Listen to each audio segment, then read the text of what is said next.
Fala meu povo, boa tarde. Vamos dar início agora ao nosso primeiro vídeo falando sobre eleições 2026 e o nosso primeiro tema hoje será estrutura da justiça eleitoral.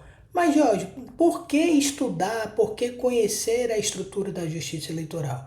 Para você advogado ou advogada que pretende atuar nas eleições de 2026, é muito importante que você tenha o conhecimento da estrutura da justiça eleitoral. Isso porque a sua atuação, o seu desenvolver profissional vai depender muito de como e quando a justiça eleitoral se comporta em determinados momentos.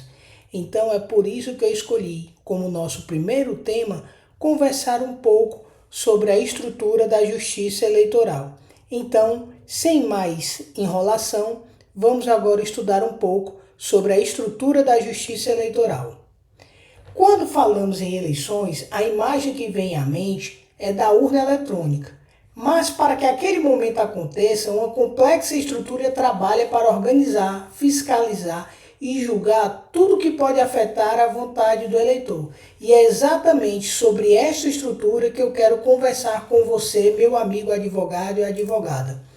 Nossa jornada ela se dividirá em 3 atos. Para entender a justiça eleitoral de forma definitiva, vamos explorar primeiro o alicerce legal, quais são as leis fundamentais que desenham o esqueleto do sistema da justiça eleitoral.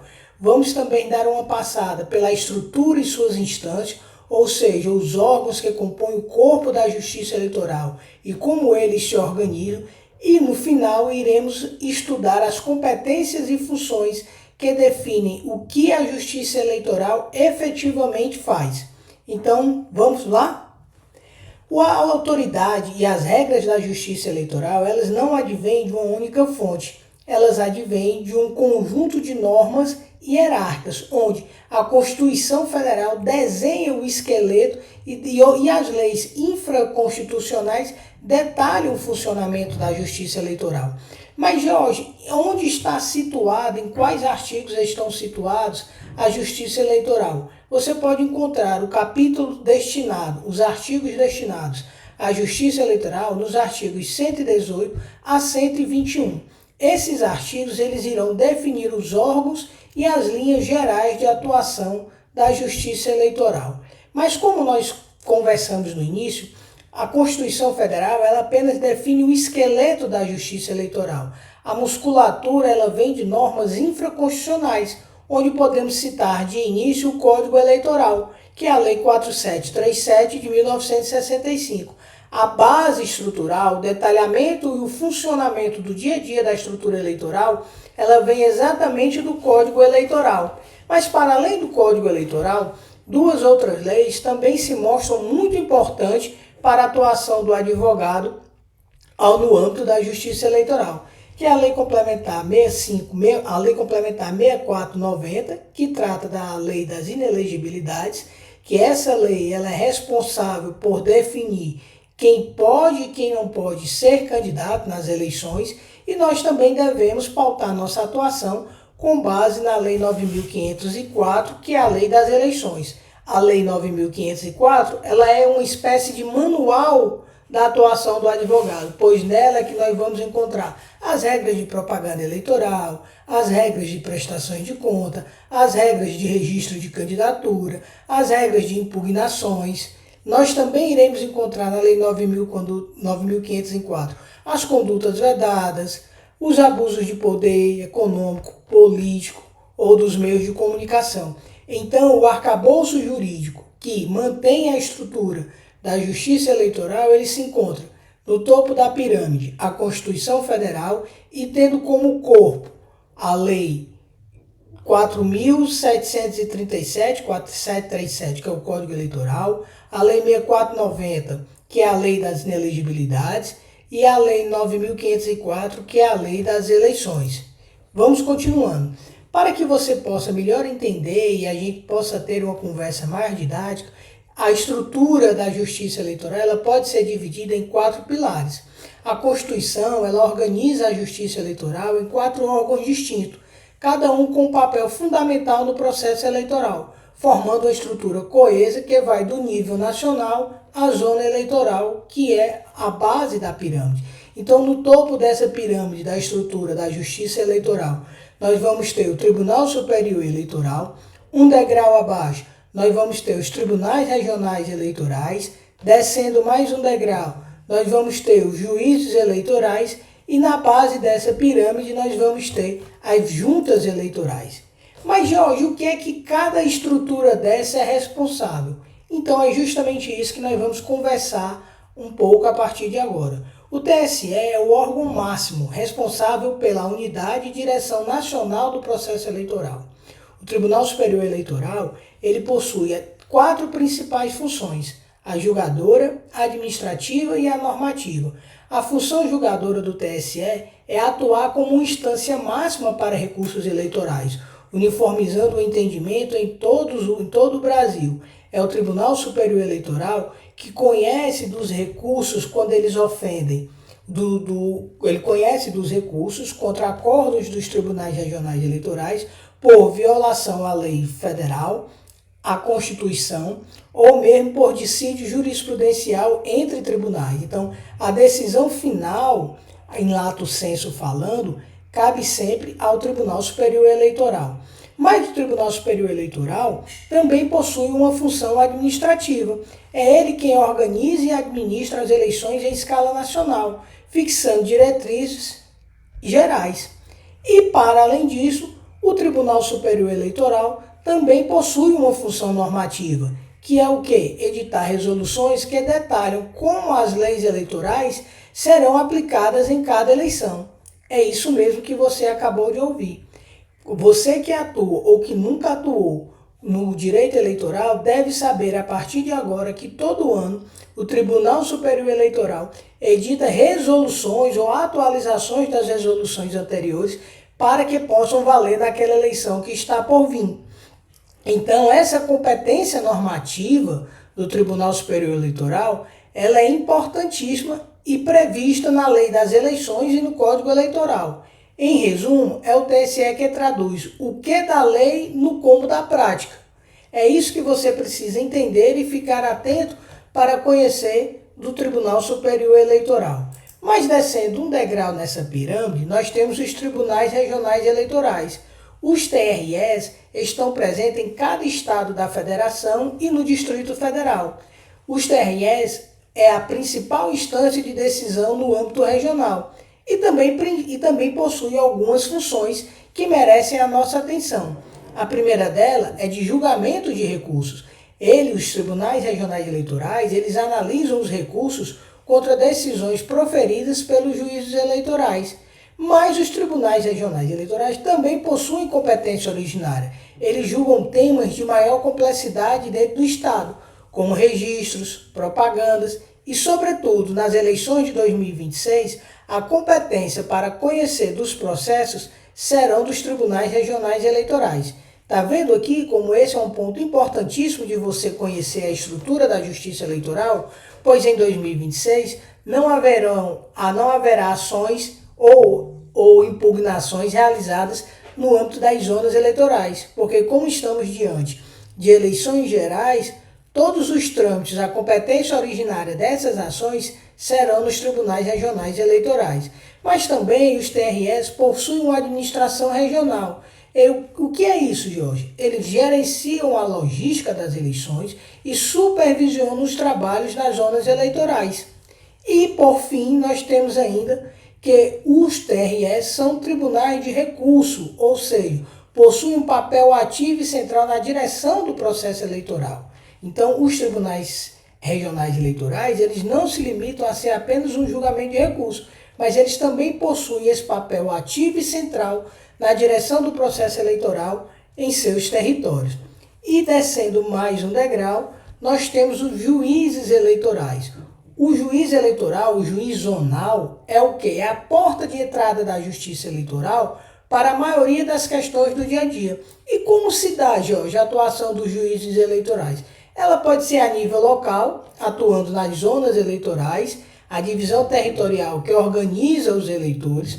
Eles também podem ser com contato direto, que lidam com o alistamento, a regularidade do título de eleitor e a primeira análise de representações urgentes durante a campanha, como por exemplo, uma propaganda eleitoral antecipada, irregular, um direito de resposta. As discussões mais imediatas sempre irão começar nos juízes eleitorais, nas zonas eleitorais, antes que eventualmente sejam submetidas aos TREs e ao TSE, exceto nos casos de sua competência originária. Mas além do TSE, do TRE, dos juízes eleitorais, nós temos as juntas eleitorais. Essa estrutura do poder da justiça eleitoral é a estrutura menos visível no dia a dia, porém considerada uma das mais essenciais para a conclusão do processo eleitoral. Diferente dos tribunais e juízes, o seu papel não é prioritariamente de julgar conflitos de campanha. A sua principal função é atuar na apuração dos votos e em atividades ligadas à totalização e formalização dos resultados eleitorais.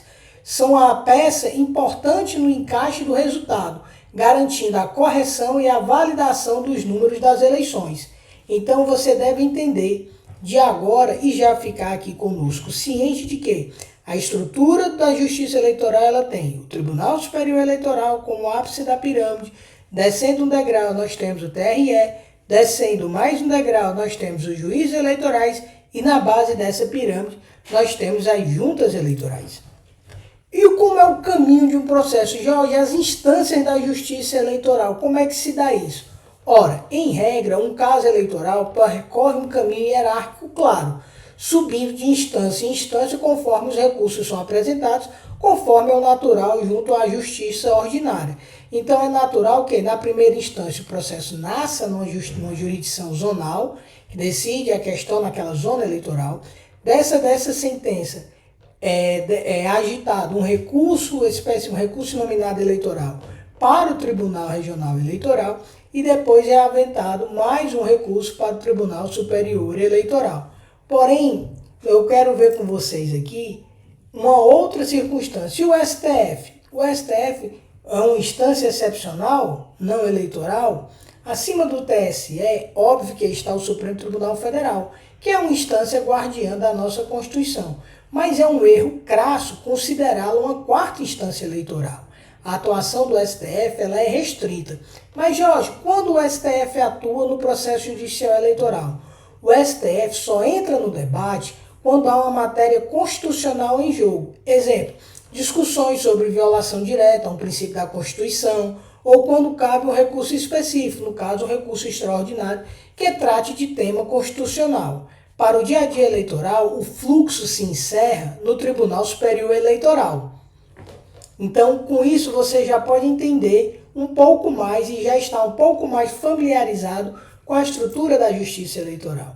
Mas, Jorge, quais são as 3 grandes funções da Justiça Eleitoral? De forma resumida, toda a atividade da Justiça Eleitoral pode ser organizada em 3 competências centrais: a competência administrativa, normativa e jurisdicional.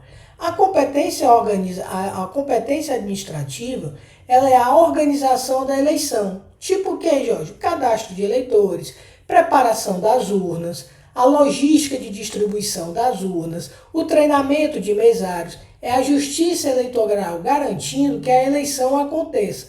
Já a competência normativa nada mais é do que a criação de regras detalhadas, especialmente no âmbito do TSE, que edita as resoluções para cada eleição, padronizando procedimentos e aplicando a lei na prática.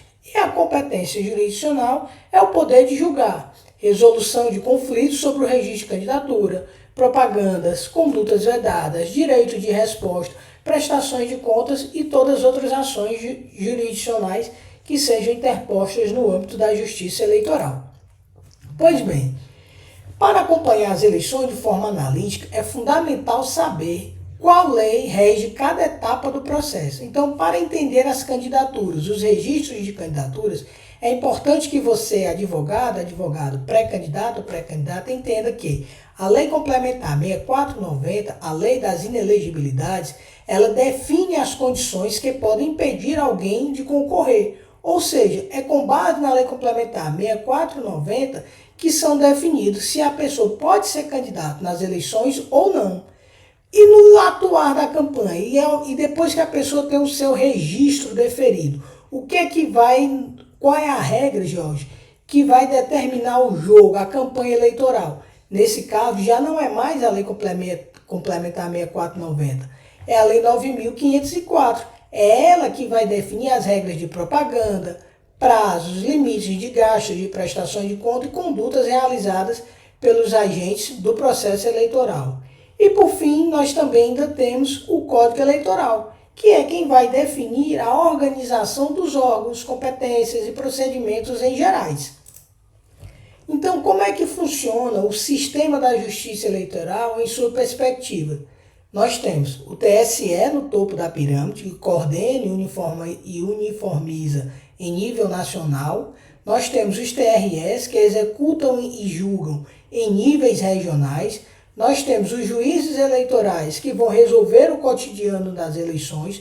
Nós temos, numa base ainda maior, as juntas eleitorais, que é quem garante a apuração e a formalização dos resultados.